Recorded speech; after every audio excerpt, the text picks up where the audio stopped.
Good evening friends. Welcome back all of you once again. आप सबों का बहुत बहुत अभिनंदन।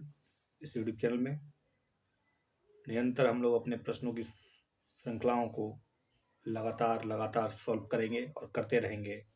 और इस एग्ज़ाम में बेहतर करने की बेहतरीन कोशिश जारी रहेगी। बने रहिए इस चैनल में, देखते रहिए, सीखते रहिए और आगे बढ़िए। अगला क्वेश्चन, क्वेश्चन नंबर 16 है। Consider the flowing statement regarding international labour organisation, ILO से संबंध में एक प्रश्न पूछा जा रहा है। ILO, it is the latest specialised agency, it is the latest specialised agency of the United Nation. अभी अभी नया नया बना है क्या? ये लेटेस्ट होगा। It was created as a part of treaty of Versailles. देखिए, वर्साई की संधि बोल रहा है कि वर्साई की संधि के बाद मतलब बना था या उसका हिस्सा था। only tripartite UN agency. This is the only tripartite agency that brings together governments, employers, workers, members, states to set labor standards and develop policies to promote decent work for all men and women, which are correct. Only and only 2 and 3 is the right, क्योंकि इसका 1919 में बना था, गठन हुआ था। ठीक है। आईएलओ यूनाइटेड नेशन का एक स्पेशलाइज एजेंसी है। ठीक है। कुछ mandate is to advance social economic justice, सामाजिक और आर्थिक न्याय स्थापित करना पूरे विश्व में। लेबर स्टैंडर्ड होना चाहिए। अमानवीय स्थिति में पहले काम हुआ करता था, आपको पता होना चाहिए। लेबर की कंडीशन, कितने हालात कितने खराब हुआ करते थे, उनकी आर्थिक स्थिति के साथ साथ उनकी मानसिक स्थिति का दोहन होता था। इस बातों को ध्यान में रखना बहुत जरूरी था पूरे विश्व के लिए। और फिर फाइनली जाकर अक्टूबर 1919 में इसका गठन होता है। और it is the first and the oldest specialized agency of UN that already UPSC asked. You know about that. UPSC ने पहले ही इस पर सवाल पूछ चुके हैं। छोटी सी बारीकी अगर जानकारी आपको हो तो यूपीएससी का अधिकांश प्रश्न आप कभी कभी सॉल्व कर लिए जाते हैं। तो कभी कभी आपके लिए लकी होता है कि आप उस चीज़ को पढ़ कर गए हो। जैसे कि इसकी स्थापना अगर आपको जानकारी थी तो वो सवाल आसानी से बन सकता था। This is the only tripartite, ठीक है, यूएन एजेंसी सिंस 1919।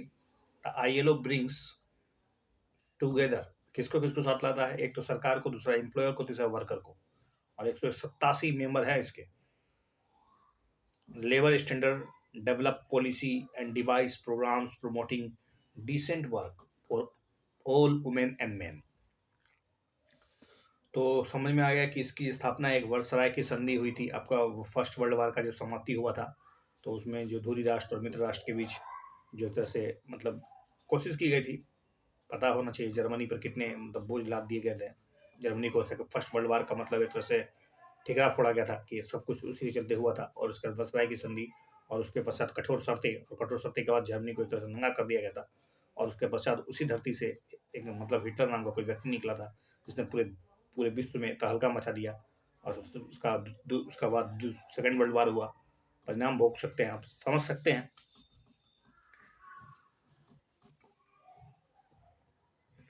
अगला क्वेश्चन है, United Nation global impact compact is associated, United Nation global compact associated with, global compact किससे एसोसिएटेड है? बताइए। ग्लोबल कॉम्पैक्ट पूरे विश्व में प्रभाव किसका पड़ रहा है? Prevention of ocean pollution ships, या फिर encourage business to adopt the sustainable and social responsible policy.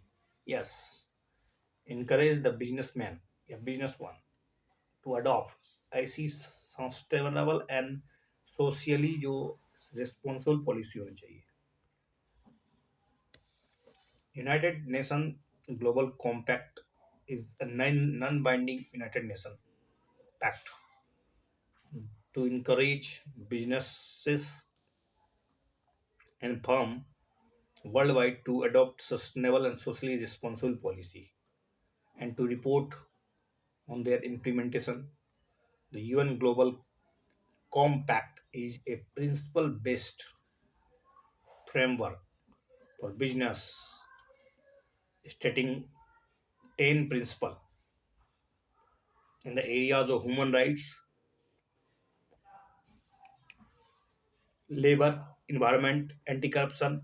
Under the Global Compact, companies are brought together with UN agencies, labor groups, and civil society. Cities can join the Global Compact through the cities program. Next question है international criminal court से है। International criminal court is govern by the Vienna convention. It investigates and where warranted tries individual charged with the gravest crimes of concern to the international community। Individual charge कहाँ लगाता है सोचिए। ICC exercises its jurisdiction when the national courts are unwilling or unable to prosecute criminals or when the United Nations Security Council refers cases to it। जब तक पार्टियां ready नहीं होगी ICC दखल अंदाजी करता है क्या? तो केवल और केवल इसका 2 और 3 सही है, क्योंकि इंटरनेशनल क्रिमिनल कोर्ट जो है वो लोकेटेड है हेग में।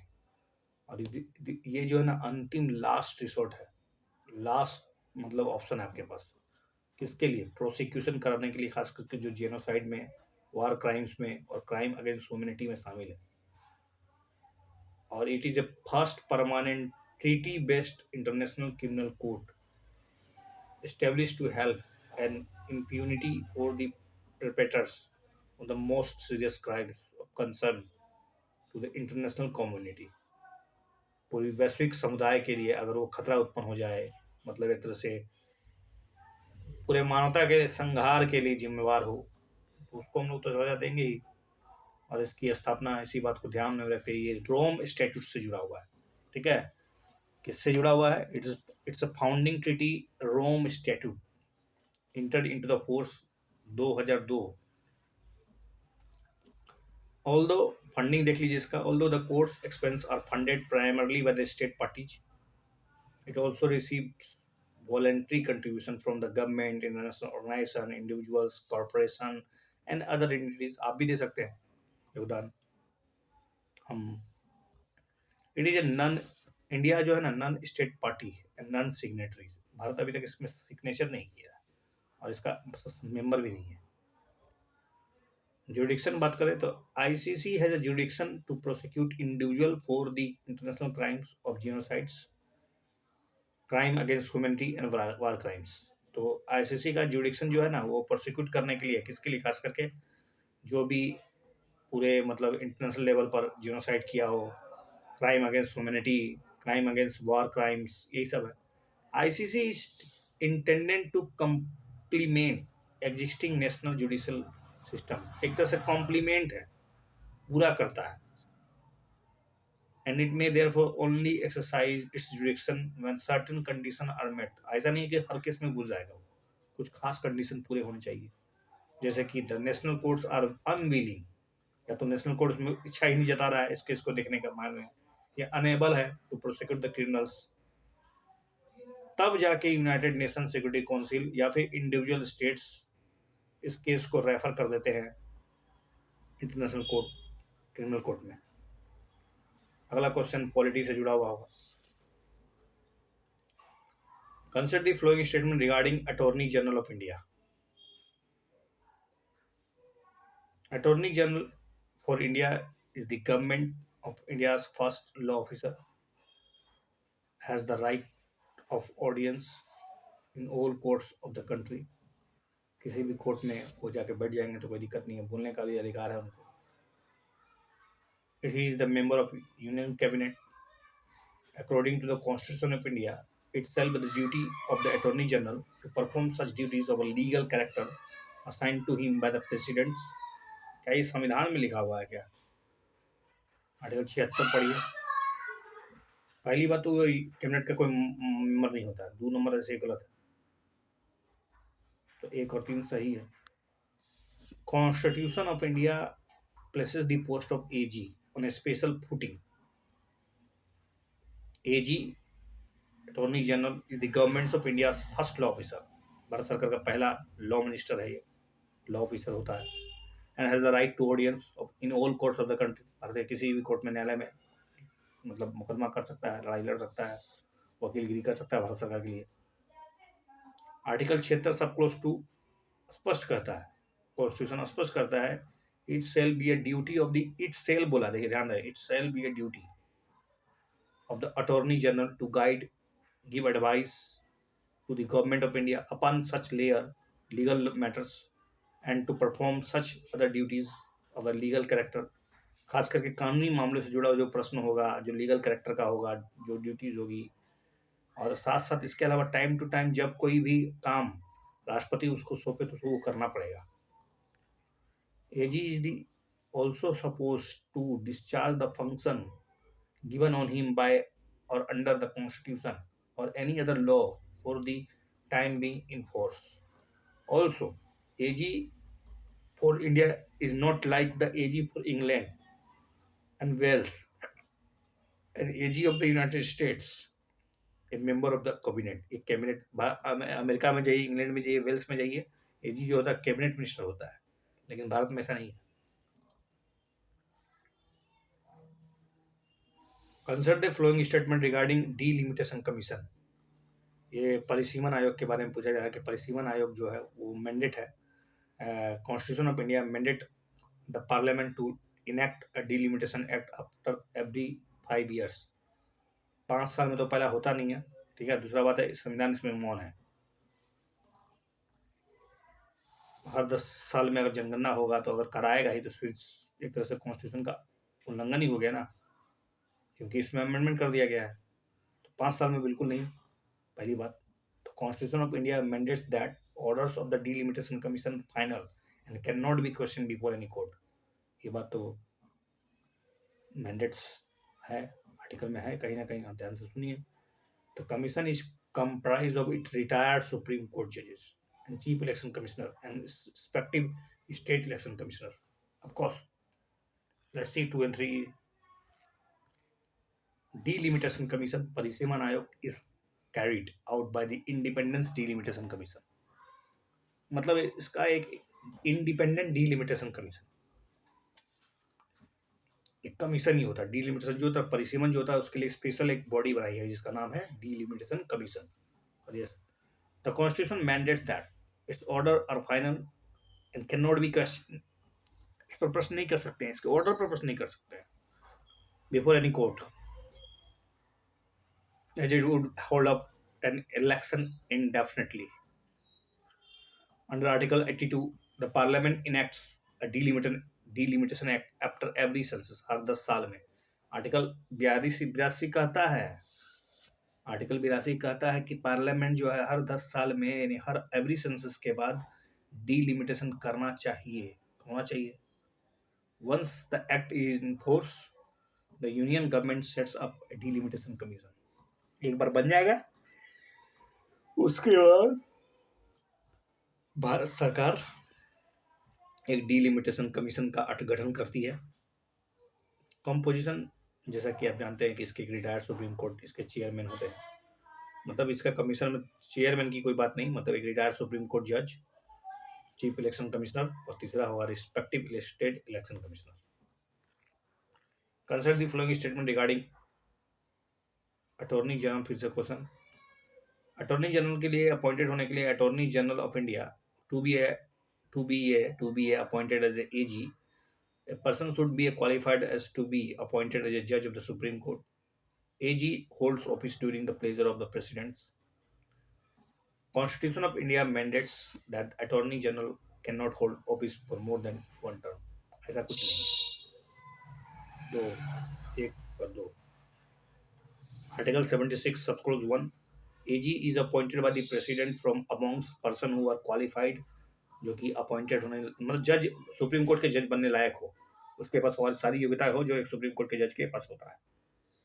आर्टिकल 76 सब क्लोज 4 कहता है कि attorney general shelled hold office during the pleasure of the president. ये संविधान में लिखा हुआ है, वो प्लेजर होगा, राष्ट्रपति के प्लेजर पे टिका हुआ है। And shall receive such remuneration, भत्ता उसको वही मिलेगा जो प्रेसिडेंट डिटरमाइन करेंगे। Soli Sorabjee sir versus serve as AG twice. Soli Sorabjee जो है 2 बार एजी बन चुके हैं। और Milon K Banerjee was also AG twice. Milon K Banerjee बन चुके हैं। Which of the flowing statement regarding this inter state council, अंतर्राज्य परिषद के बारे में पूछा जा रहा है। तो स्वाभाविक है, अंतर्राज्य इट इज ए परमानेंट तो है नहीं। इट रिकमेंडेड्स और द बाइंडिंग नेचर, रिकमेंडेशन और बाइंडिंग इन नेचर, बिल्कुल नहीं। Headed by minister of home affairs, ये सही है, it is headed by minister of home affairs. Inter state council का मिनिस्ट्री कौन करता है? प्रधानमंत्री। Inter state council zonal council से अलग होता है। इंटर स्टेट काउंसिल मतलब होता है राज्य परिषद, अंतर्राज्य परिषद। एक कॉन्स्टिट्यूशनल बॉडी है जो कि फैसिलिटेट करता है coordination between the states and centre, केंद्र और राज्यों के बीच संबंध को बेहतर करने के लिए है। Council is a recommendary body, सलाहकारी मतलब निकाय है, to investigate and discuss subjects in which some or all of the states or the union government have a common interest. The recommendations are not binding in nature. Article 263 of the Constitution of India provides for the establishment of interstate council. It considered recommendation for the better coordination of an policy or an action, and also matters of the general interest of the interstates. Interstate council is not a permanent constitutional body. It's not a permanent constitutional body for the coordination between the states and the union. It can be established at any time. अगर ऐसा लगे कि कभी इसका निर्माण की जरूरत है तो राष्ट्रपति एक ऑर्डर निकालेंगे, उसके बाद it appears to be the president, लगे राष्ट्रपति को that the public interest would be served by the establishment of the such council. हालांकि इसके चेयरमैन प्राइम मिनिस्टर होते हैं। Consider the following statement regarding parliamentary committees in India. All the members of the parliamentary committees are elected by the either house of the parliament. ये जितने भी parliamentary committee के जो सदस्य होते हैं उनका चयन जो होता है वो संसदीय सदस्य के लोग करते हैं, या संसद के। Elected by either house of the parliament मतलब संसद की तरह होता है क्या? They derive their power, draw their authority from the constitution of India. उनका पावर उनको मतलब संविधान देता है क्या? Parliament has the authority to make up rules to regulate the procedure and conduct of business parliamentary committee. Business of parliament committee का जो regulation हो, प्रोसेस हो, उसको और पार्लियामेंट से आता है। सोचिए, सब जनरल कंडीशन है, सबके सब सही नहीं है, 2 और 3 सही है, एक गलत है। Parliamentary committee is a panel of MPs that is appointed or elected by the house or nominated by the speaker. सिर्फ और सिर्फ अपॉइंटेड नहीं होता है, इसका चयन नहीं होता है, ठीक है, बल्कि मनोनयन भी होता है स्पीकर के द्वारा। And which works under the direction of speaker, speaker के सलाह पे काम करता है। It's represent it's report to the house और टू द स्पीकर, या तो हाउस को सौंपेगा या स्पीकर को। संसदीय समितियां have their origin in the British parliament. इसका अगर विकास का चरण देखिएगा तो वो ब्रिटिश पार्लियामेंट में छिपा हुआ है। उनको पावर जो है ना आर्टिकल 105 से मिलता है।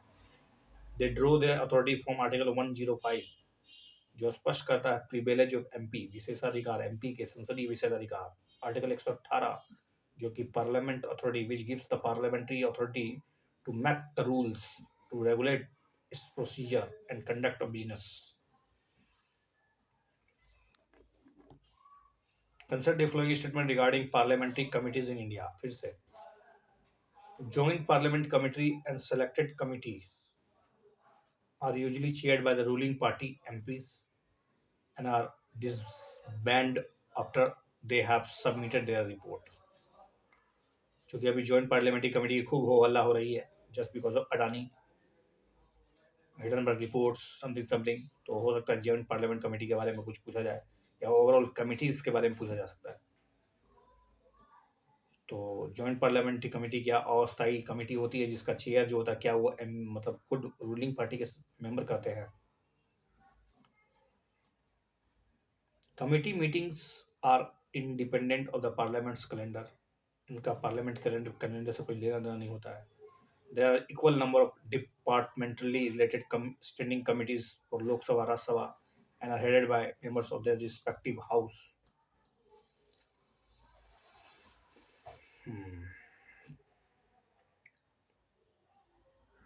कोई स्थित कैलेंडर तो होना नहीं चाहिए.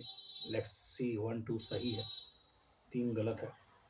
Parliamentary can also constitute a joint parliamentary committee. Parliament जो है ना वो जॉइंट कमिटी का गठन कर सकती है with a special purpose with the members both the houses for detailed scrutiny for a subject और बिल, किसी बिल का अच्छा तरह से जांच पड़ताल होना चाहिए, या कोई सब्जेक्ट जो बहुत मतलब चर्चा का में है, बहुत जरूरी है, उस पर अगर डिटेल स्क्रूटनी करना हो तो ऐसा ऐसा किया जा सकता है. ठीक है, बोथ द हाउसेस चाहे तो from the both the houses और इधर of the two houses can set up A select committee, या तो कोई भी हाउस जो है वो सेलेक्ट कमिटी का गठन कर सकती है with the members from the house के ही सदस्यों को मिलाकर.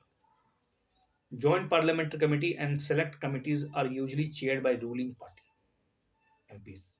और जेपीएस हो या सिलेक्टेड कमिटी हो ना, तो उसका चेयरमैन जो है वो रूलिंग पार्टी के चेयर मतलब मेंबर के ही लोग करते हैं. And are disband after they have submitted their report. Time to time, the time to speak a bill is allocated according to the size of the party in the house.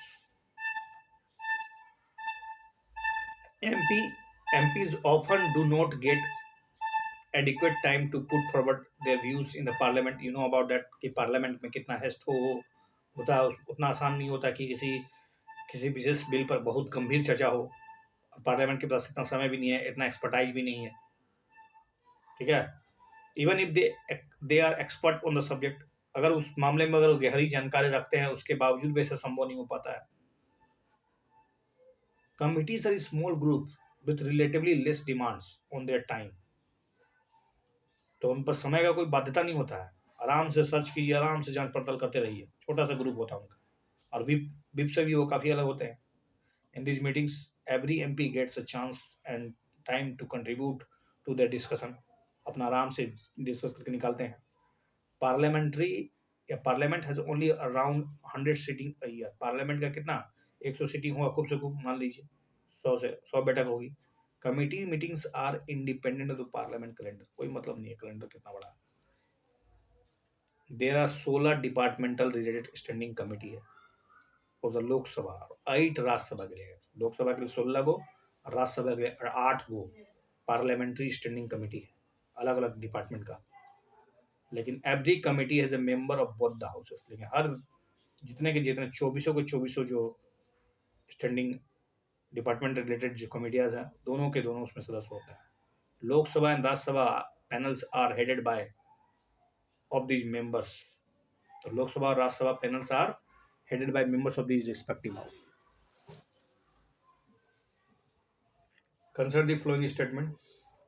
MOP के बारे में पूछा जा रहा है. Memorandum of procedure governs the appointment of the members of the higher judiciary in India.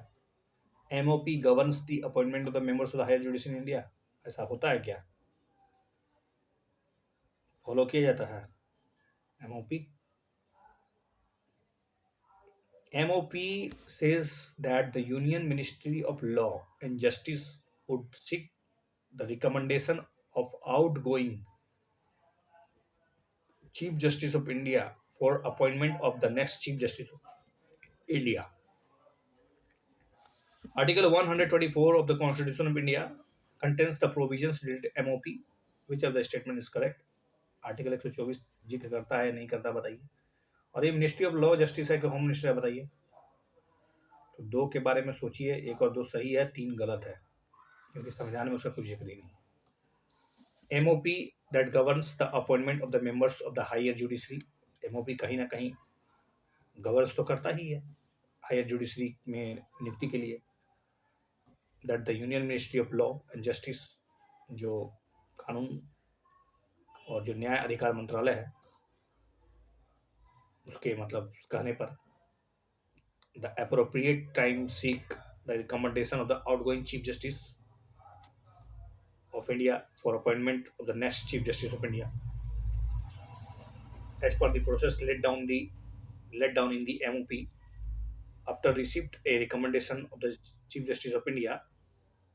जैसे chief justice India का recommendation आता है, the union ministry of law and justice will put up the recommendation to the Prime Minister, who will advise the President in matter of appointment. Article 102 T4 subclause 1 of the Constitution says that there shall be a Supreme Court of India. 124 का एक कहता है कि भारत का अपना एक supreme court होगा, जिसमें कि एक चीफ जस्टिस होंगे और अदर जजेस होंगे, जिसके संख्या का निर्धारण तो पता है कौन करता है। 124 का 2 कहता है कि every judges of the Supreme Court shall be appointed by the president by warrant under his hand or seal. MOP says that the appointment of the office of the Chief Justice India should be the senior most judge of the Supreme Court considered fit to hold the office. Even before the MOP was agreed upon, the senior most judge of the Supreme Court after the CGI was by convention elevated to the top post. This convention was famously discarded by the former Prime Minister Indira Gandhi. हालांकि इस MOP को नकार दिया गया था, whose governments recommended the appointment of Justice A.N. Ray, CGI in 1973, suspending the three more senior judges, Justice J.M. Sillett,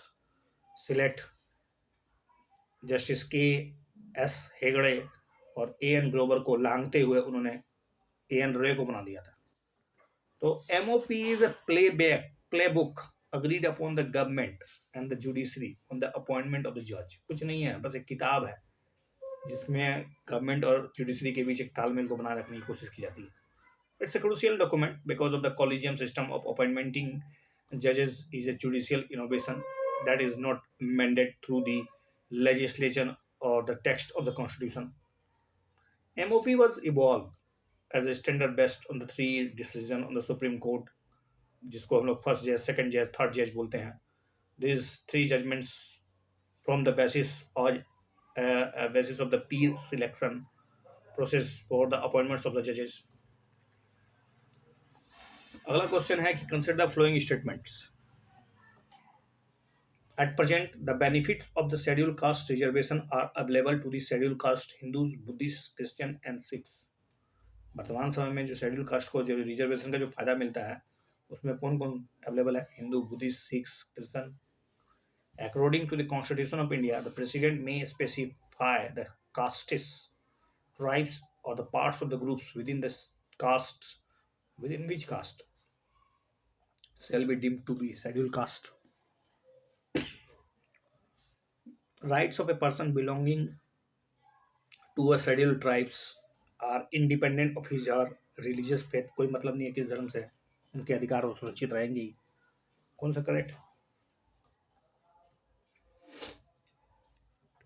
इस तरह के प्रश्न में 2 और 3 सही दिया हुआ, पहला गलत है. Central government has notified a commission under former chief justice and former chairperson of the national human right commission KG Balakrishnan to examine the matter of according schedule caste status to a new person. किस व्यक्ति को मतलब schedule caste status मिलना चाहिए who claim to historically have belonged to the scheduled caste but have converted to the religious other than those mentioned in the presidential orders issued from time to time under the Article 341 of the Constitution. Now, as of now, वर्तमान में देखिएगा ना तो benefits of the reservation are available only to the Dalit Hindus, Buddhist, Sikhs. वर्तमान में सिर्फ और सिर्फ दलित हिंदू को, बुद्धिस्ट को और सिख को दिया हुआ है. Several petitions are pending before the Supreme Court seeking reservation benefits for Dalit who converted for Christianity और Islam. तो बहुत से ऐसे दलित भी हैं जो अपना धर्म बदलकर क्रिश्चियन हो चुके हैं या फिर इस्लाम में हो चुके हैं, तो उनको भी तो आरक्षण मिलना चाहिए, लेकिन नहीं मिलता है. अभी केवल हिंदू को मिलता है, बुद्धिस्ट को मिलता है, सिख को मिलता है, जो अपना धर्म बदल लिए हैं दलित होने के बावजूद भी. Article 341 of the Constitution, the President may specify the caste, races or tribes or the parts of the groups within caste. Caste के अंदर जो कास्ट होता है, रेस होता है, ट्राइब्स होता है, रेसेस और the tribes which shall be deem to be schedule caste, किस कास्ट को, कास्ट के अंदर किस कास्ट को, किस ट्राइब्स को, किस ग्रुप को शेड्यूल कैटेगरी में रखना चाहिए, नहीं रखना चाहिए, इसका पूरा अधिकार राष्ट्रपति के पास आर्टिकल 341 के तहत है। The first order under this provisions बाद इस 1950 में पहला ऑर्डर जारी किया गया था एंड कवर्ड ओनली हिंदूज, उसमें सिर्फ केवल और केवल हिंदूज में रखा गया था।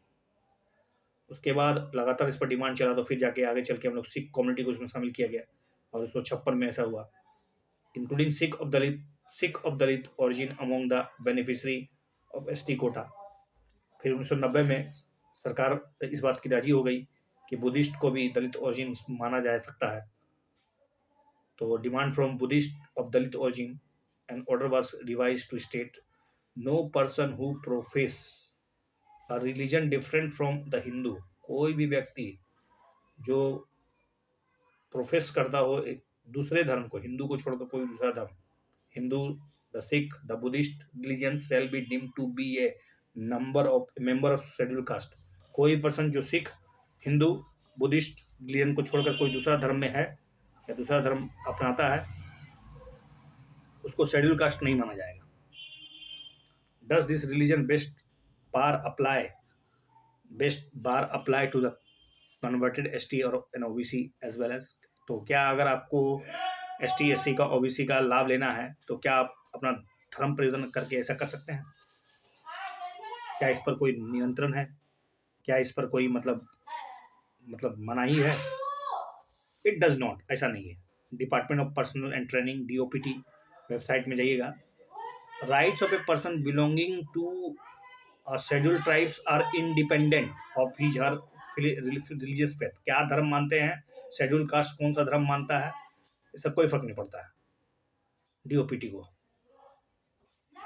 Following the implementation of the Mandal Commission report, several Christian and Muslim communities have found place in the central and state list OBC। तो बहुत सा तो है सेवरल क्रिश्चियन मुस्लिम कम्युनिटी जिनको सेंट्रल स्टेट लिस्ट में OBC का दर्जा प्राप्त है।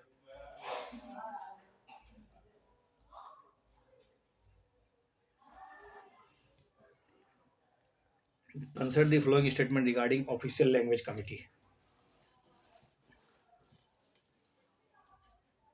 Official language committee is not mentioned in the Constitution of India. Official language committee consists of members from both the parliament and state assemblies. It is headed by Prime Minister of India. Yeah, yeah, yeah, yeah, yeah, yeah. C is the right answer क्योंकि prime minister नहीं, इसका home minister होता है। देखिए article 344 कहता है एक committee का निर्माण करने का, जिसमें 3 मेंबर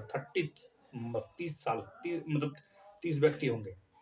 20 जो होगा वो संसद का मतलब लोकसभा से, और 10 जो होगा वो मतलब संसद मतलब लोकसभा राज्यसभा दोनों से, और 10 जो होगा वो स्टेट असेंबली से आएगा, ताकि उनके लैंग्वेज का रिलेशन जो प्रॉब्लम है उससे जुड़ा रहेगा, तो उसको सुरक्षित प्रदान कर सकता है।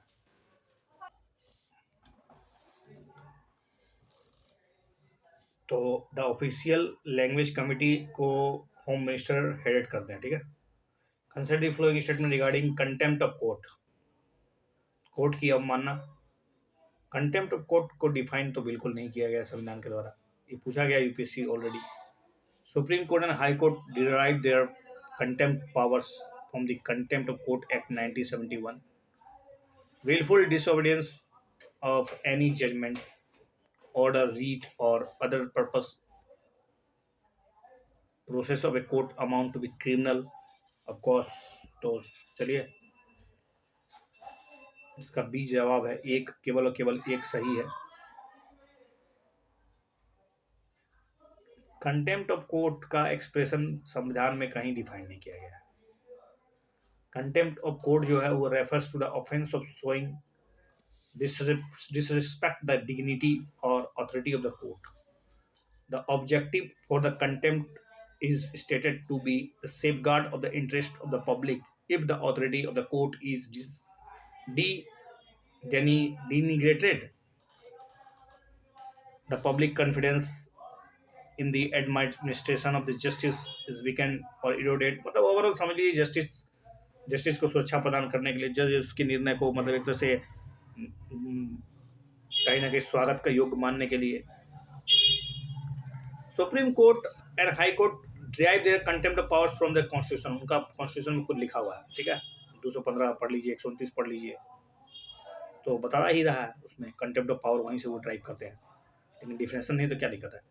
As per the contempt of act 1971, contempt refers offence of showing disrespect to the dignity और the authority of a court. Disrespect दिखा रहे हैं या फिर कोर्ट के अथॉरिटी को ही चैलेंज कर दे रहे हैं आप। The act divides contempt to civil और क्रिमिनल। सिविल का सीधा मतलब होता है विश आप जानबूझकर जज के जजमेंट को, डिग्री को, डायरेक्शन को, ऑर्डर को, रीड को या किसी भी प्रोसेस को जानबूझकर ब्रीच कर रहे हैं, पालन नहीं कर रहे हैं, तोड़ रहे हैं।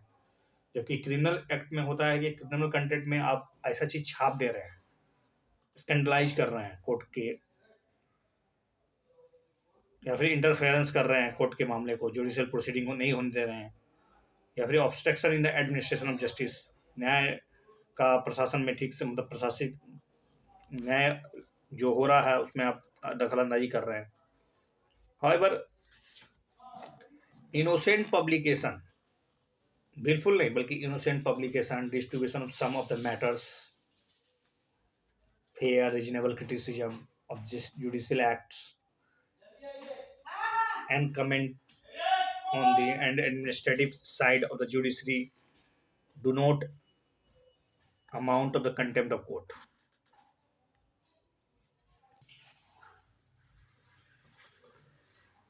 Recently, the National Human Rights Commission issued an advisory to the union and state government to prevent and minimize the impact of the ocular trauma. Ocular trauma mainly affects trauma, ये आपके किसको हर्ट करता है? Eyes को। National Human Rights Commission issue an advisory to the union and state to prevent and minimize the impact of ocular trauma, which is said cause 5% of permanent blindness.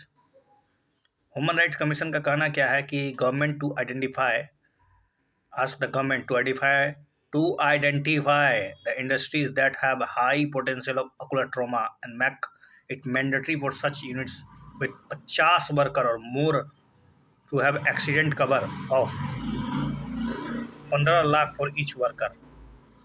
जहां पर 50 या उससे अधिक काम कर रहे हैं, अगर इस तरह का कोई भी घटना होता है तो उसको 15 लाख का प्रत्येक वर्कर को जुर्माना देना पड़ेगा। Among the Human Rights Commission suggestions were a ban on sale of firecrackers that have the potential to cause eye trauma, ban on sale of bows, tir, arrow, pellet guns, toys that have sharp edge, introduction of technology to reduce the eye injuries due to the road accident, and mandatory safe packaging and labeling of the chemicals for domestic use. The Commission has observed that major contributor of eye injury and road accident, देखिए road accident में 34% और 29 से sports से 29% और occupation से 21% आता है। Consider the following statement regarding term pleasure of governor. Governor can have his pleasure as long as the government enjoys the majority in the house. Governor can withdraw his pleasure only when the government loses the majority but refuses to quit. Pleasure का मतलब ये सब कहाँ होता है यार? सी दोनों के दोनों सही है। Governor can have his pleasure है, गवर्नर का अपना प्लेजर होता है as long as the government enjoys majority in the house, जब तक मेजोरिटी है हाउस में तब तक। The governor can withdraw his pleasure only when the government loses his majority but refuses to quit. Then he withdraws the pleasure and dismiss it. Without the advice of Chief Minister, Governor can neither appoint nor dismiss a minister. That's the constitutional position, यही constitutional position है। Answer the following statement. According to the Constitution of India, the region of India are eligible to use any of the official language of India for the official purpose.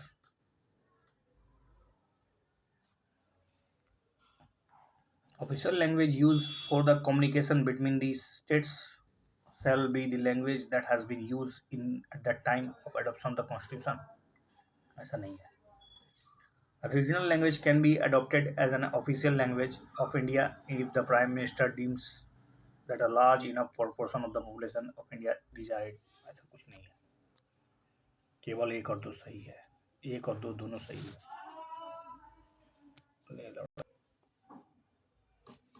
Consider the following statement regarding the term pleasure of governor. Governor के pleasure का क्या मतलब होता है? Governor can his pleasure as long as the government enjoys the majority in his house. Governor can withdraw his pleasure only when the government loses majority but refuse to quit. Of course, दोनों का दोनों सही है. Governor can have his pleasure as long as the government enjoys majority in the house. The governor can withdraw his pleasure only when the government loses majority but refuse to quit. Then he withdraws the pleasure and dismisses it. Without the advice of the chief minister, a governor can neither appoint nor dismiss a minister. That's the constitutional position. Consider the following statement.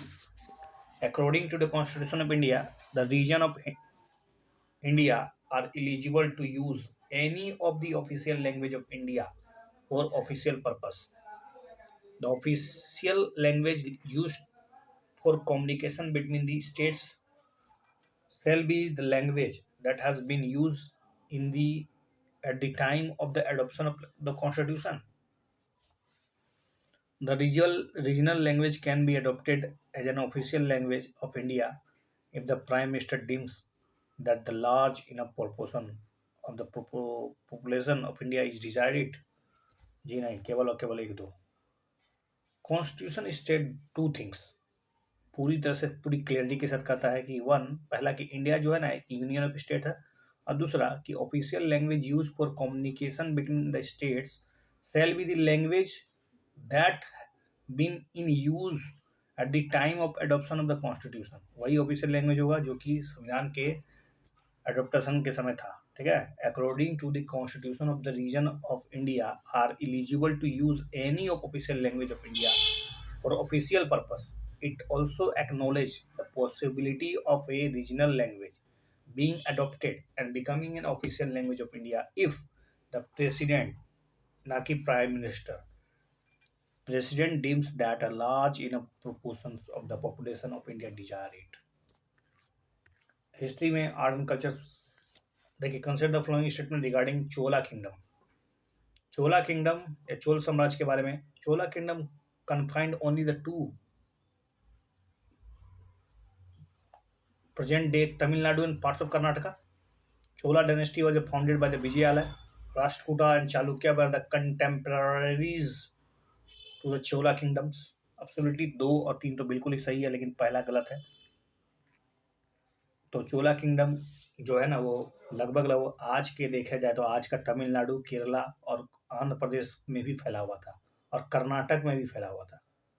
तो Tamil Nadu, Kerala, Karnataka, Andhra Pradesh during the period of Chola rise and fall, मतलब ऊपर गया फिर नीचे आया. 9 से 12वीं सदी तक, मतलब 300 साल समलिजी शासन किया. अदर पावरफुल डायनेस्टी इसके समकालीन था, जैसे कि राष्ट्रकूट था जो कि दक्कन में अपना Rashtrakuta of the Deccan who defeated Chola, जिन्होंने चोला को पराजित भी कर दिया था राष्ट्रकूटों ने. और Chalukya of Andhra region whom the Chola frequently battle. Chalukya और चोला के बीच में फ्रिक्वेंटली युद्ध हुआ करता था. Dynasty was founded by the king Vijayalaya, और इसकी विजयालय ने स्थापना की थी. Consider the following regarding Chola kingdom. Brihadeshwara temple of Tanjore was built by the Cholas. ये जो बृहदेश्वर टेम्पल देखते हैं, जो one of the biggest temple है दक्षिण भारत में, उसका निर्माण चोला साम्राज्य के राजाओं ने ही किया था। फेमस का जो फेमस ब्रोंज टेम्पल है, ये नटराज टेम्पल है। नटराज टेम्पल नहीं, नटराज मूर्ति, उसको भी चोला ने ही कमीशन किया था। One of the biggest setbacks कि चोला ने अपने नेवल पावर पे कुछ ध्यान नहीं दिया था। ऐसा नहीं है, बिल्कुल नहीं, बिल्कुल गलत बात है। One of the biggest achievement अगर कहा जाए चोला किंगडम का या चोला डायनेस्टी का, तो वो था उसका नेवल पावर, जो उनको इतना दूर तक ले गया। समझिए मलेशिया, सिंगापुर, सुमात्रा सब में चढ़ाई करता था ये लोग, उसको जीत लिया था। A grand Brideshwar temple of Tanjore, built by the Cholas, was the largest building in India in that period. उस समय अगर देखा जाए तो बृहदेश्वर टेम्पल जो तंजौर में है, वो उस समय का सबसे बृहद बिल्डिंग था, बृहद। Additionally, artworks and sculpture were commissioned by the Chola kings and queens, including the famous bronze Nataraj idols. Earlier, the Rashtrakuta had built the Kailasnath temple in Maharashtra at Aurangabad, the largest monolith structure of its time. तो इससे पहले Kailashnath temple जो मंदिर था, वो औरंगाबाद में है, महाराष्ट्र के औरंगाबाद में। वो एक मोनोलिथ, एक ही चट्टान को काट कर बनाया गया था। Consider the following statement regarding Rosetta stone. अभी यूज में था Rosetta. Rosetta stone is the large stone slab with inscription that A convey A degree और ए पब्लिक मैसेज। मतलब इसमें कुछ लिखा हुआ है, जैसे लग रहा है कि कुछ बात हो रहा है, डिग्री है, एक आदेश है, पब्लिक मैसेज है। ठीक उसी तरह जैसे कि राजा किंग अशोक किया करते थे, अपने अपने स्तंभ के माध्यम से, अपने पिल्लर के माध्यम से अपने मैसेज को पहुंचाते थे, बुद्धा के मैसेज को पहुंचाने का काम करते थे। ठीक उसी तरह से रोसेटा स्टोन में भी कुछ लिखा गया है, ऐसा पाया गया है। Rosetta stone stands out for being the discovery that help the develop the specific field of ancient Egypt studies. At present it is located in the British museum. या पहला भी सही है, दूसरा भी सही है, तीसरा भी सही है। An object that help create a new domain of history. अब मतलब लगता है कि नया डायमेंशन खुल जाएगा हिस्ट्री का। द मोस्ट विजिटेड आइटम्स अभी ब्रिटिश म्यूजियम में सबसे ज़्यादा देखा गया at the centre of diamonds, मतलब डिमांड्स था हिस्ट्रियन का, वो था इजिप्ट में। UK is being asked to return. यूको को कहा गया कि चुपचाप लौटा दीजिए रोसेटा स्टोन, ये हमारा है, इजिप्ट ने कहा है। एक लार्ज स्टोन स्लैब है, बहुत विशाल स्टोन स्लैब है, that has fascinated the world since its discovery around the 2 century ago. आज से 200 साल पहले इसका खोज हुआ था और अभी बहुत चर्चा में आ गया ये। Rosetta stone is a large stone slab with inscription on it. कुछ लिखा हुआ है इसमें, इनक्रिप्ट किया गया है, और माना जाता है कि ये बहुत बड़ा लार्ज बिगर रॉक रहा होगा कोई। It is inscription in 3 script, 3 script में लिखा हुआ है, all of which convey degree. Decree है, एक पब्लिक मैसेज है, that is similar to the ancient India kingdom Ashoka, जिसमें कि स्तंभ और edicts that had message of Buddha's teaching and news about victory in war inscribe. These were then placed throughout the kingdom for the public to see. The important things is that सबसे important बात है कि decree is inscribe in three times, 3 बार लिखा गया in hieroglyphs suitable for the priestly decree. Demotic एक cursive Egyptian है, language of the people है उस समय। An ancient Greek language of the administration, the rulers of the Egyptians at this point where Alexander Greek conquest किया था। Rosetta stones out for being discovery that help develop the specific field of ancient studies of Egyptology. Before it was found, there were no knowledge about the Egyptian hieroglyphs, meant that how they were translated. ये देख लीजिए, इतना बड़ा चट्टान।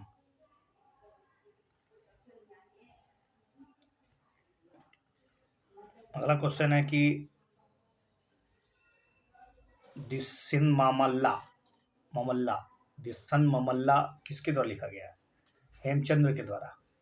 आचार्य हेमचंद्र एक major Jain scholar, एक poet, एक mathematician, एक फिलोसफर, जिन्होंने देसी ना देसीना ममल्ला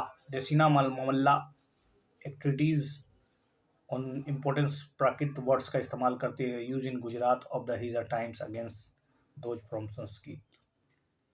मेघदूत तो जानते ही हैं सब कोई, कालिदास के द्वारा रचित है। महाकाव्य temple, Mahakal temple finds A mention in several ancient Indian poetic text. Mahakal जो उज्जैन में है, उस मंदिर का जो ख्याति है वो कई एंशिएंट पोएटिक टेक्स्ट में ही मिलता है। In the early part of the Meghdoot compose in the 4th century, जो 4 सदी में लिखा गया था, Kalidas gives a description of Mahakal temple. It's described as one with a stone foundation with the ceiling of wooden pillars. सोचो, इसका ceiling wooden pillars का, लकड़ी का बना हुआ था। There would be no shikhars, कोई शिखर नहीं था, कोई स्पायर नहीं था on the temple prior to the Gupta period. Gupta period तक ऐसा कुछ नहीं था, सोच लो। No shikhar, no spire. The city of Ujjain was also one of the primary centre of learning of Hindu scripture. Ujjain भी कभी सेंटर हुआ करता था हिंदू स्क्रिप्चर्स के लिए, सीखने के लिए। उसको अवंतिका कहा गया है, पहले अवंतिका कहते थे उज्जैन को। In the 6th to the 7th century BC, बाद में astronomers and mathematicians such as Brahmagupta, Bhaskaracharya, उसने उज्जैन को अपना घर बना लिया। Made their Ujjain their home. Consider the flowing statement regarding the Lothal. Lothal was one of the southernmost part sites of the Indus Valley civilization. Lothal was one of the landlocked sites of Indus Valley civilization. जब लैंडलॉक था तो फिर boat कहाँ से आया वहाँ पर? It is declared as UNESCO world heritage site. देखिए दूसरा नंबर छाटिए पहले, एक सही है और अभी तक उसको वर्ल्ड हेरिटेज साइट धौलावीरा को मिला है, राखीगढ़ी को मिला है, मोहनजोदड़ो को मिला है, अभी तक इसको नहीं मिला है। Lothal was one of the southernmost cities of Indus Valley civilized, located in Bahal region, Gujarat में पड़ता है। एक पोर्ट सिटी था जो कि लगभग 2200 BC के पहले बना हुआ था।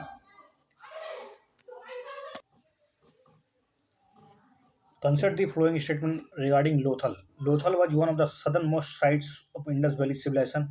Lothal was one of the landlocked sites of Indus Valley civilization. It is declared as a UNESCO World Heritage Site. इसमें केवल और केवल एक सही है। Lothal was one of the southernmost part sites sit Indus Valley civilisation located in Bhal region of, जो कि गुजरात में पड़ता है। पोर्ट सिटी है, बिलीव किया गया है कि लगभग 2200 BC का है, उस समय बना था। लोथल को नॉमिनेटेड किया गया था 2014 में, लेकिन अभी तक इसको मतलब पेंडिंग है ये, ओवरऑल यही जान लीजिए। Lothal is the only port town of the Indus Valley civilisation metropolis with an upper and lower town. Metropolis था, अपर था, लोअर था, इसमें लोअर टाउन दोनों था। In on it's northern side the basin with the vertical wall, inlet, outlet, which has been identified as a tidal dockyard. Which of the following were the port towns of Indus Valley civilization? कौन सा port town था? तो बालाकोट भी था, खिरसारा भी था, कुंतासी भी था क्या? लेट्स सी, तीनों के तीनों सही हैं। Port towns of Indus valley, एक तो बालाकोट जो पाकिस्तान में पड़ता है, खिरसा जो कि गुजरात में है, कच्छ के गुजरात में है, और कुंतासी ये राजकोट में है। अब आते हैं स्टेट्स के बारे में। Government laid the foundation stone world's first CNG compressed natural, दुनिया का पहला कॉम्प्रेस्ड नेचुरल गैस टर्मिनल कहाँ पर लगाया गया है? इससे बी या C. Prime minister Narendra Modi led the foundation stone of the world's first CNG, दुनिया का पहला first CNG compressed natural gas terminal establish किया भावनगर इन गुजरात में। Consider the following statements. The riparian principle says that The state through which a river passes has the right to its waters. Satluj Yamuna Link Canal is under construction canal for rivers water sharing between Delhi and Punjab.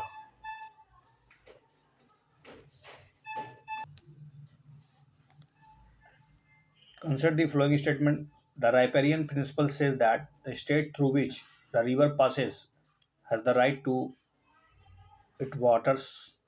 Satluj Yamuna Link Canal is under construction canal for river water sharing between New Delhi and Punjab. कौन सा सही है बताइए? दोनों सही नहीं है, एक सही है. Riparian principle says that the state through which a river passes has the right to its waters. Satluj Yamuna Link Canal (SYL), as it's popularly known as, under construction. 214 kilometre लंबा लॉन्ग कैनाल है India का जो Sutlej Yamuna river को cover करेगा. इस पर भी बनाया जाएगा, मतलब कनेक्टेड करेगा सतलज यमुना रिवर को. However, the proposal met obstacle and was referred to the Supreme Court of India. It was defined as the river water sharing between state of Punjab और हरियाणा. तो ये पंजाब और हरियाणा के बीच का बात है. सतलज और यमुना जो है पंजाब और हरियाणा के बीच से हो जाता है, तो उसी को लेकर समस्या उत्पन्न हो गई है. Economic cost of food grains does not include which of the following?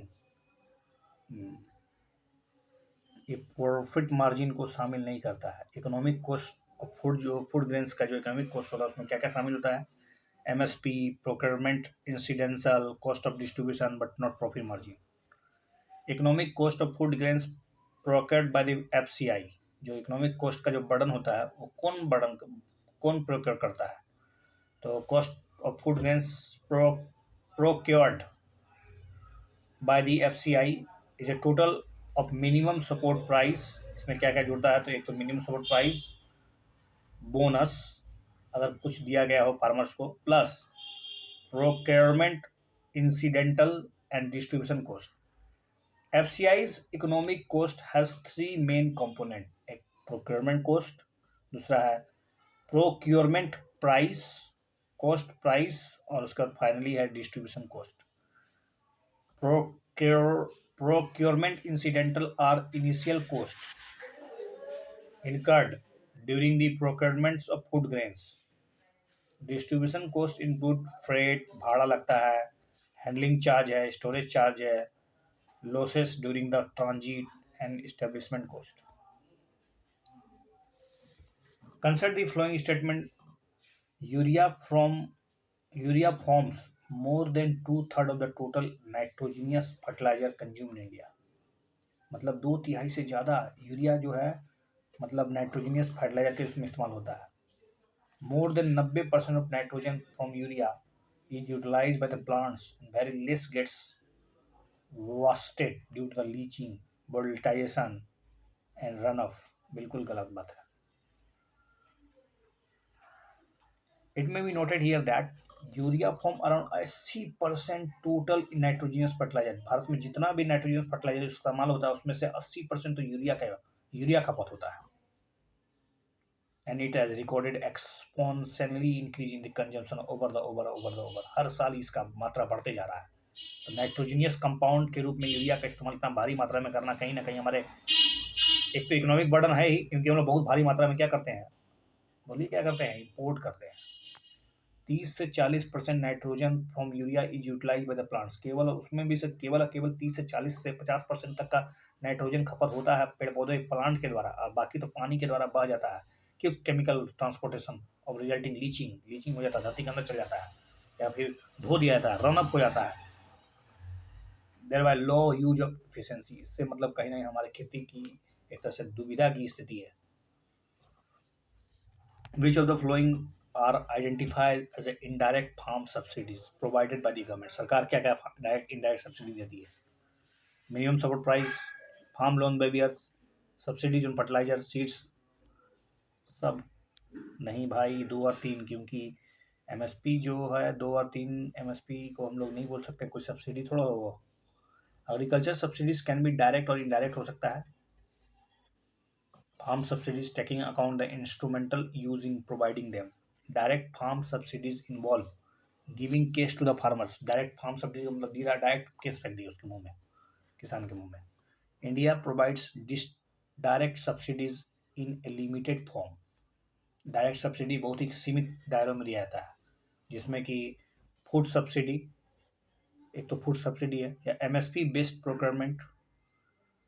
These are the kinds of the subsidies in which direct cash incentives are paid to the farmers in order to make their product more competitive in the global market. तो क्या क्या शामिल होता है भैया? Food subsidy या फिर MSP based procurement होता है। इनडायरेक्ट फार्म सब्सिडी की बात कर ले तो these are the farm subsidy which are provided in the form of cheaper credit. Indirect के रूप में एक तो आपको बहुत ऋण बहुत सस्ता मिल जाएगा, लोन फार्म लोन मिल जाएगा, या फिर लोन माफ़ी हो जाएगा, ये इनडायरेक्ट होता है। Reduction in irrigation and electricity bills, बिजली बिल कम मिलेगा, इलेक्ट्रिसिटी बिल कम आएगा, पानी का बिजली बिल सबका, फर्टिलाइजर सस्ता मिल जाएगा, seeds pesticides subsidies as well as fertiliser seeds, fertiliser हो, सीड हो, पेस्टिसाइड्स हो। अगर ये सब्सिडी में मिल रहा है तो ये डायरेक्ट नहीं मिल रहा बल्कि इनडायरेक्ट मिल रहा है, ठीक है। उसका कीमत कम करके ही मिल रहा है, मतलब उसका सब चीज़ का कीमत सरकार ने गिरा कर रखा है ताकि आप खरीदने जाए तो इनडायरेक्टली रूप से आपको मिल जाए। अब ऐसा नहीं कि हाथ में आपको पैसा पकड़ा दिया जाएगा, नहीं। As well as the investment in the agriculture research. अगर एग्रीकल्चर रिसर्च में जैसे नीम यूरिया कोटेड हो गया, नीम कोटेड एरिया यूरिया हो गया हो, या फिर मिट्टी की जो प्रोडक्टिविटी बढ़ाने के लिए ये जो किसान कार्ड, जो सॉइल हेल्थ कार्ड होता है वो हो गया, पीएम कुसुम हो गया, इन्वायरमेंटल असिस्टेंट हो गया, फार्मर ट्रेनिंग हो गया, किसान क्रेडिट कार्ड किसके तहत आएगा? ये डायरेक्ट सब्सिडी आएगा। अगला क्वेश्चन है, agriculture lands are generally left as fallow lands. This is done due to which of the following reason. ये जो एग्रीकल्चर भूमि है उसको मतलब झूठ मूठ का छोड़ के रख देते हैं, खाली रख देते हैं फैलो लैंड के रूप में। कहाँ है? फॉलो नहीं बल्कि fallow lands are left to be use for social forestry. Fallow lands are converted to the waste and to construct the embankments. Soil gets time to recoup its natural fertility. Yes, fallow या फिर हम लोग बोलते हैं परती देना, कुछ समय के लिए छोड़ देना। यार कितना जोतोगे, जोत जोत के उसको मारोगे क्या? तो थोड़ा समय के लिए आराम करने दो उसको, जमीन को भी। तो fallow is a stage of crop rotation. ये मतलब स्टेज है, एक अवस्था है क्रॉप रोटेशन का, in which the land is deliberately not use to raise a crop. जानबूझकर हम लोग भूमि को बोलते हैं आराम करो, अब हम तुमसे अनाज अभी नहीं उत्पादन करेंगे। ग्राउंड में be followed as a part of large crop rotation plan or a method to conserve moisture in the summer fallow technique used in the dryland farming. The practice of leaving fields fallow dates back to the ancient times. ये प्राचीन समय से चला आ रहा है। When the farmers realized that using soil over and over again and again depleted its nutrient, किसी भी चीज का बार बार इस्तेमाल करोगे तो खराब हो जाएगा ना, शरीर ही है, कितना जोतोगे? कभी कभी आराम तो करना होता है ना। If the duration of fallow is substantially reduce owing to multiple cropping, the soil does not get enough time to recure yourself and nor allow natural fertilization like nitrogen fixation. If fallow is increased, it will help in nutrient replacement. तो एक तरह से refresh होने का उसको मौका मिल जाता है। Consider the following statement. Traditionally, subsistence farming utilized low levels of technology and household labors. जो subsistence होता है, जो निर्भर खेती होती है, आत्मनिर्भर नहीं, subsistence farming, low level technology, household labors. In mixed farming, land is used growing for more growing crops and rearing livestock. Mixed farming में यही होता है। Commercial grain farming is a majorly practice in tropical grassland of South America, Africa, Asia. ये तो होता नहीं है commercial. चलिए एक और दो सही है। Subsistence farming is practiced to meet the needs of the farmer's family, मतलब बस जीने के लिए, आजीविका निर्वाह के लिए, पेट भरने के लिए जो खेती होता है ना, उसको बोलते हैं फार्मर्स फैमिली। खेती. Traditionally, low levels of technology, household labors are used to produce small output. In mixed farming, the land is used for growing food and fodder crops and rearing livestock. Food fodder crops and rearing live stocks, पशुपालन भी हो रहा है, मुर्गी पालन, मछली पालन सब हो रहा है, इधर खेती भी हो रहा है, उसको हम लोग मिक्स्ड फार्मिंग बोलेंगे. In commercial grain farming, crops are grown for commercial purpose. Wheat and maize are the common commercially grown grains. Major crops where commercial grain farming is practiced are temperate grassland of Northern America, Europe, Asia. Temperate grassland में होता है. ठीक है. Consider the flowing statement regarding the negotiable warehouse receipt. NWR के बारे में पूछा जा रहा है. एक negotiable warehouse receipt system allows the transfer of ownership of a commodity stored in a warehouse without having to delivery it physically. Of course, NABARD regulates the entire operation under the NWR. NABARD को दे दिया है काम क्या. NWR use या issue by the registered warehouse and enables farmers to seek loans from the bank against NWR. 3 सही लग रहा है, 1 सही लग रहा है, 2 के बारे में सोच लीजिए. तो 1 और 3 सही है.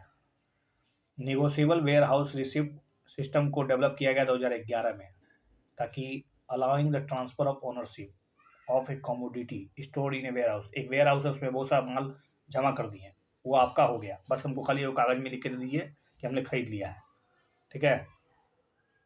तो टू डिलीवर इट फिजिकली, मतलब अभी हम फिजिकली रूप से उस चीज़ को पहुँचाए भी नहीं है, बस मेरा घर में ही है, लेकिन हम अभी पहुँचाए नहीं, बस आप देख लीजिए आके, और बस हमको एक थोड़ा सा रिसिप्ट दे दीजिए, और इस रिसिप्ट के माध्यम से हम जाके बैंक में जमा कर देंगे और बैंक हमको लोन दे देगा. These receipts are issue in negotiable form, making them eligible as a collateral, और ये कोलेट्रल के रूप में काम करेगा, गिरवी रख सकते हैं इसको आप. This has been enabled by enabling the financing of warehouse receipt through the warehouse development regulation act 2007. Warehousing development regulatory authority वाड्रा regulates the entire operation under the NWR. तो ये पूरा का पूरा जो warehousing development और regulatory authority है, तो एक वेयर हाउस बना दिया गया होगा, वहीं पर जाके आप मतलब जमा कर सकते हैं. हर गांव में वेयर हाउस होगा, तो आप डिलीवरी करें चाहे ना करें, बहुत देर बाद भी करना चाहे तो कर सकते हैं, कोई आके उठा लेगा जिसके पास, जिसको लेना हो. तो warehousing development regulatory authority वड्रा regulates the entire operation under the NWR. Government launches negotiable warehousing receipt. Government ने लॉन्च किया है negotiable warehousing receipt in e format. Electronic negotiable warehouse receipt ENWR will help farmers या FPOs to have access a large number of buyers across the country. देखिए इसके क्या क्या फायदे हैं. जो इलेक्ट्रॉनिक NWR है, निगोशिएबल वेयर हाउस रिसिप्ट, एक तो इसका फायदा होगा कि ये इलेक्ट्रॉनिक फॉर्म में होगा, केवल और केवल इलेक्ट्रॉनिक फॉर्म में अवेलेबल होगा. सेलेंट फीचर्स ये है कि ई जो होगा, ई लिखा हुआ है ENWR, that is available only in electronic form. ध्यान रहे, ओनली शब्द है, उसके बावजूद भी सही होगा, यूपीएससी इस तरह सोचती है. The single source of information for ENWR is the repository system. जो एकमात्र सिंगल इंफॉर्मेशन फॉर होगा उस ENWR का is the repository system where ENWR is issued by the register warehouse, और केवल रजिस्टर वेयर हाउस के द्वारा ही इसको जारी किया जाएगा. Confidently integrity and the availability of the ENWR information is provided by the repository system.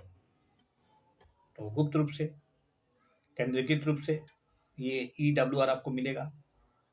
Information कहाँ से मिलेगा, तो एक रिपोजिटरी सिस्टम होगा इसके लिए. And NWR has a time validity, और इसका एक निश्चित समय होगा. All ENWRs can be traded through off market or on market in commodity exchange platforms. An negotiable warehouse receipt can be auctioned under the certain conditions such as loan not repaid, on expiry or delivery not taken, and on likely damage or spoilage of the commodity in the warehouse. E-NWR can be transferred fully or in a part. क्या क्या फायदे होंगे इसके? Benefits of electronic negotiable warehouse system: avoidance of forgery, loss, tamper, mutilation of physical NWR। Negotiable warehouse receipt का बहुत तरह से क्या होता है, बहुत बार क्या होता है, मगर आप उसको कागज दिए तो बड़ा चुरा लेगा, बोलेगा हेरा गया, तो टेम्पर हो सकता है, लॉस हो सकता है, फॉर्जरी हो सकती है, उसकी उसमें घपला हो सकता है। Avoidance of multiple financing against the same NWR, और ये जो मल्टीपल फाइनेंस से लेकर झगड़ा उगड़ा होगा वो सब हट जाएगा। Reduction of monitoring cost and building the credibility Among Us the market participants. एक तरह से क्रेडिबिलिटी, पारदर्शिता बढ़ जाएगी, सीधी सी बात है, पहुंच बढ़ जाएगी आपकी। Market participation have secured accessibility, market participant to have secured accessibility to view and manage their warehouse receipt via online portal। आप इसको ऑनलाइन पोर्टल की मदद से आप मैनेज कर सकते हैं ऑनलाइन ही। Easy access to finance by enabling multiple transfer without physical movement of goods. Splitting of NWR for partial sale, pledge sale, withdrawal, anything could be possible. Thank you.